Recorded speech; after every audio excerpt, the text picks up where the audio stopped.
ഒരാളുടെ ജാതകത്തിലെ ജന്മക്കൂറിനെ ആസ്പദമാക്കി ഓരോ രാശികളിൽ ഗ്രഹങ്ങൾ ചാരവശാൽ സഞ്ചരിക്കുമ്പോൾ ജാതകനുണ്ടാകുന്ന താൽക്കാലിക വർത്തമാന ജീവിത ഫലാനുഭവങ്ങളാണ് ഗോചരഫലം കൊണ്ട് വ്യക്തമാക്കുന്നത്. ചാരവശാൽ ശുക്രൻ ജന്മത്തിൽ സഞ്ചരിക്കുന്ന കാലം സന്തോഷവും സുഖവും, ശുക്രൻ ജന്മത്തിൻ്റെ 2-ൽ സഞ്ചരിക്കുന്ന കാലം ധനലാഭവും സമൃദ്ധിയും, ജന്മത്തിൻ്റെ 3-ൽ സഞ്ചരിക്കുന്ന കാലം സുഖാനുഭവങ്ങളും,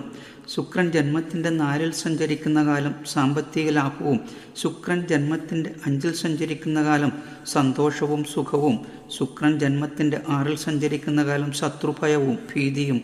ജന്മത്തിൻ്റെ 7-ൽ സഞ്ചരിക്കുന്ന കാലം ഗുണാനുഭവങ്ങളും ശുഭപ്രാപ്തിയും, ശുക്രൻ ജന്മത്തിൻ്റെ 8-ൽ സഞ്ചരിക്കുന്ന കാലം ധനാഭിവൃദ്ധിയും ലാഭവും,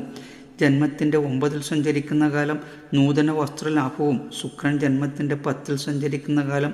രോഗാദി ദുരിതപീഠകളും, ശുക്രൻ ജന്മത്തിൻ്റെ 11-ൽ സഞ്ചരിക്കുന്ന കാലം എല്ലാവിധ ലാഭവും, ശുക്രൻ ജന്മത്തിൻ്റെ 12-ൽ സഞ്ചരിക്കുന്ന കാലം സമ്പൽ സമൃദ്ധിയും ഐശ്വര്യവും